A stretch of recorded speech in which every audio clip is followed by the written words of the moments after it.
Olá! Hoje a gente vai mergulhar numa questão assim que está dando muito o que falar no Brasil, né? A política energética, principalmente a partir de 2023. Pois é, parece que tem um paradoxo no ar, né? Exato.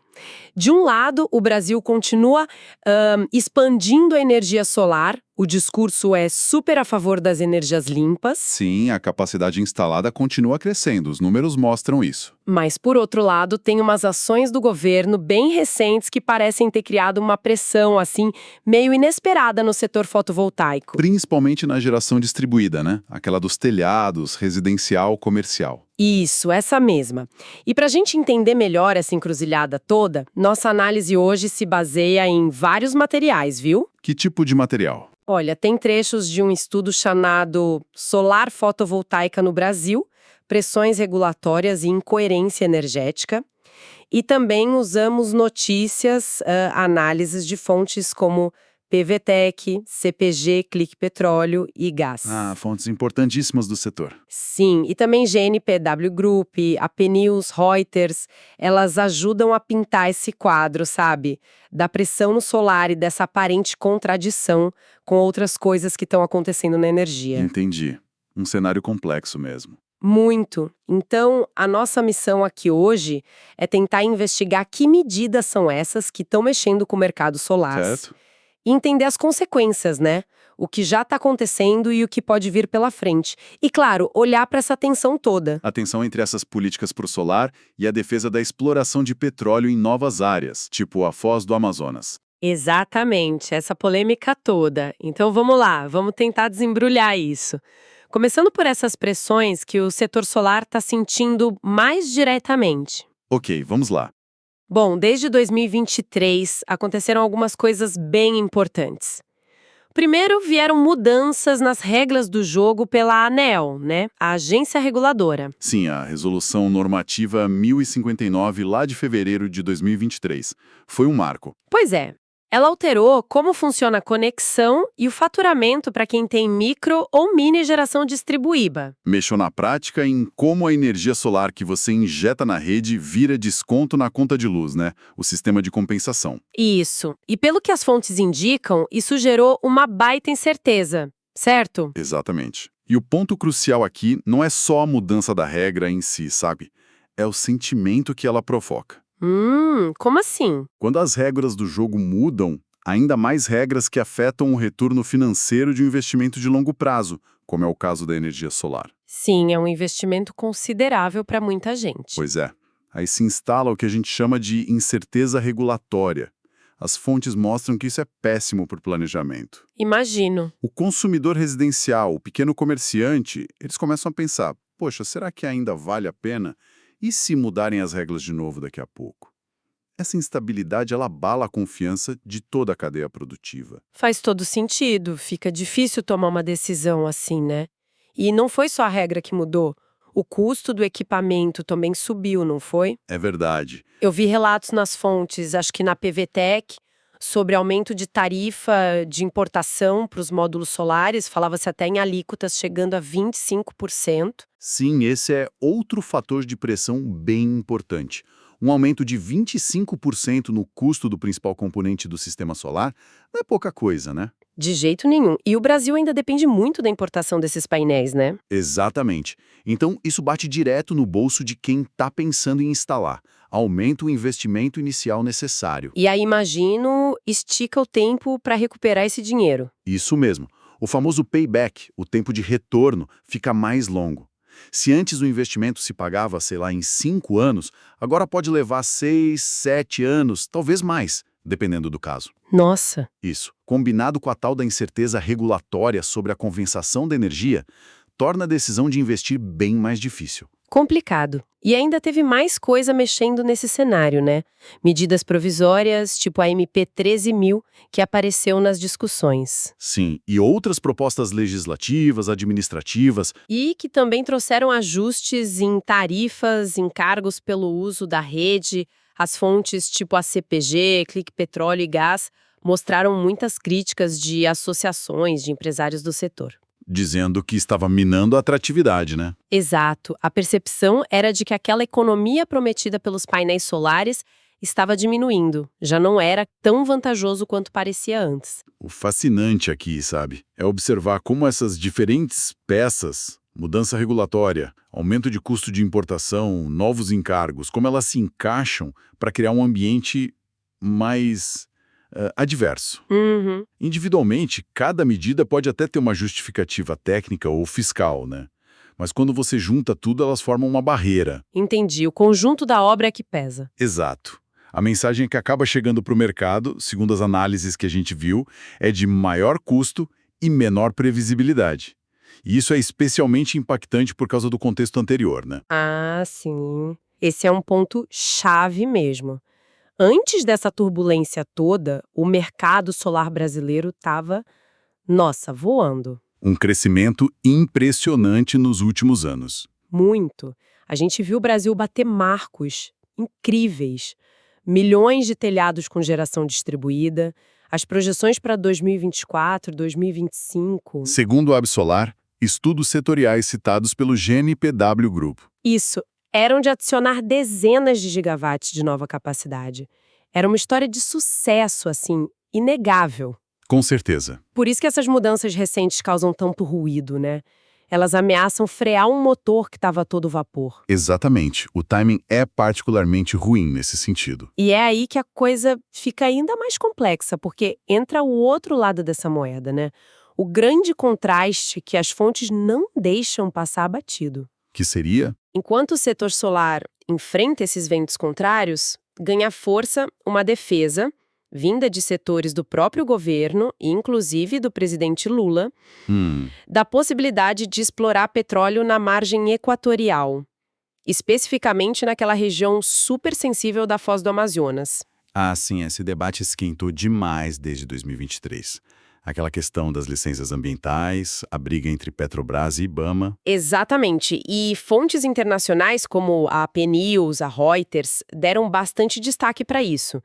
Elas mostravam a perplexidade de muita gente com essa aparente contradição, sabe? Um discurso global pró-clima, de um lado. Isso. E do outro, esse sinal verde para buscar mais petróleo e ainda por cima numa área ambientalmente delicada. Se a gente conecta isso ao quadro geral da política energética, essa dualidade fica muito evidente e levanta questionamentos bem importantes sobre qual é a estratégia do país, né? Sem dúvida. Como é que se concilia a meta de descarbonização, os compromissos lá do Acordo de Paris, com esse impulso para abrir uma nova fronteira de exploração de petróleo? Olha, uma justificativa que às vezes aparece e que as fontes mencionam é que a receita do petróleo poderia talvez ajudar a financiar a transição energética. Usar o dinheiro do velho para bancar o novo. Essa é a ideia. Mas é um argumento bem complexo e muito controverso também. Imagino. Quais são as principais críticas a essa ideia, pelo que as fontes apontam? As críticas, que aparecem em diversas análises, vão em algumas direções principais. Primeiro, tem o argumento climático óbvio, né? Sim. Explorar novas reservas fósseis significa liberar mais gases de efeito estufa lá na frente, totalmente na contramão do que a ciência diz que a gente precisa fazer. Certo. Contramão da urgência climática. Exato. Segundo, tem o risco econômico. Apostar em petróleo hoje é apostar num mercado que é volátil e que tem um futuro, digamos, incerto na transição global para energias limpas. Pode ser um ativo encalhado no futuro. Pode ser. E você poderia criar uma dependência de receitas que podem diminuir drasticamente. E terceiro, que talvez seja o ponto central dessa incoerência que as fontes tanto falam. Qual seria? É a mensagem conflitante que isso passa. Ao mesmo tempo que se acena para mais petróleo, se criam dificuldades para a energia solar distribuída. Que é justamente uma ferramenta-chave para descarbonizar e democratizar a energia, né? Exatamente. É uma das ferramentas mais acessíveis e rápidas para isso. Então parece que o país está pisando no acelerador e no freio ao mesmo tempo. Não faz muito sentido estratégico. Essa imagem do acelerador e freio é muito boa mesmo. E os efeitos práticos dessa combinação já estão aparecendo. O que as fontes dizem sobre os impactos de curto prazo? Já dá para sentir isso. Sim, os impactos de curto prazo já são bem visíveis segundo o material que a gente analisou. Quais seriam os principais? O primeiro é bem direto. O aumento no custo de instalação. Como a gente falou, com os módulos importados mais caros por causa das tarifas, o investimento inicial fica mais salgado. Sim, isso já tínhamos comentado. E como você mesma disse antes, isso estica o tempo de retorno, o payback, o que naturalmente desencoraja novas instalações, né? Especialmente para famílias e pequenos negócios que têm um orçamento mais apertado. Com certeza. O segundo impacto É a redução da atratividade econômica mesmo depois da instalação. As mudanças nas regras de compensação, os possíveis novos encargos, tudo isso diminui a economia mensal na conta de luz. então não é só mais caro para instalar, mas também rende menos economia depois. Exato. A CPG Clique Petróleo e Gás chegou a reportar alertas de associações do setor, falando em cortes bem expressivos, sabe? Mencionaram até 80% da economia que era esperada em alguns cenários específicos. 80%, nossa, isso soa um baque muito forte na proposta de valor da energia solar distribuída. Muda completamente o cálculo. Muda muito. E, em terceiro lugar, essa combinação toda gera uma incerteza que acaba paralisando o mercado. Como assim, paralisando? Quando as regras mudam e os custos sobem de forma imprevisível, as empresas do setor, os instaladores, os distribuidores de equipamentos ficam com o pé atrás, né? Com receio de investir. Entendo. As análises citadas pelo GNPW Group sugerem que isso pode levar a uma desaceleração nas contratações, nos planos de expansão dessas empresas. Afeta empregos num setor que vinha sendo um grande gerador de vagas. Puxa vida, um efeito em cascata, então. Ninguém quer investir num cenário tão nebuloso, né? Exatamente. E aí, olhando um pouco mais para frente, para o médio prazo, digamos, nos próximos 2 a 5 anos, os riscos podem se aprofundar se essa tendência de incerteza e custo alto persistir. Que tipo de riscos? Bom, o risco mais óbvio é uma desaceleração ainda mais acentuada do crescimento da geração distribuída. Aquela curva exponencial de crescimento que a gente viu nos últimos anos poderia se achatar. E que isso significaria na prática? Olha, não é só um número num gráfico.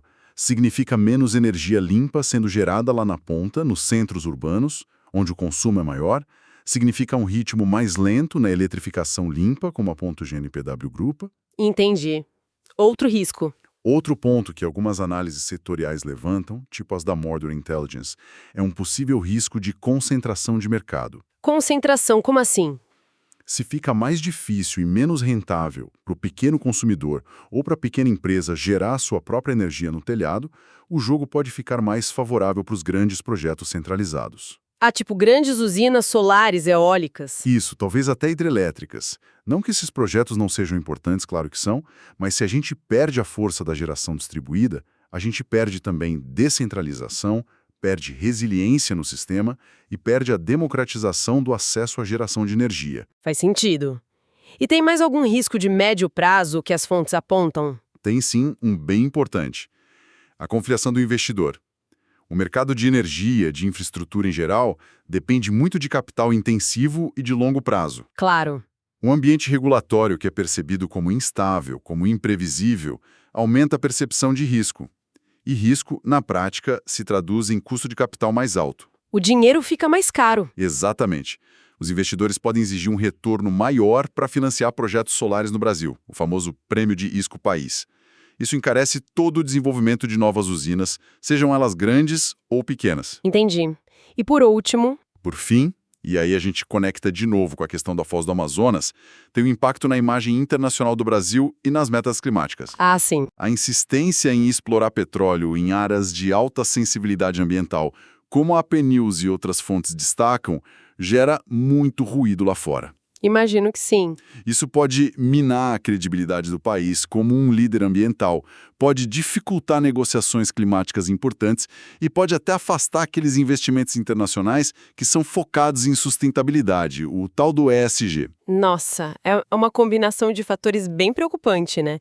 Juntando tudo isso, essa pressão no solar e o aceno ao petróleo...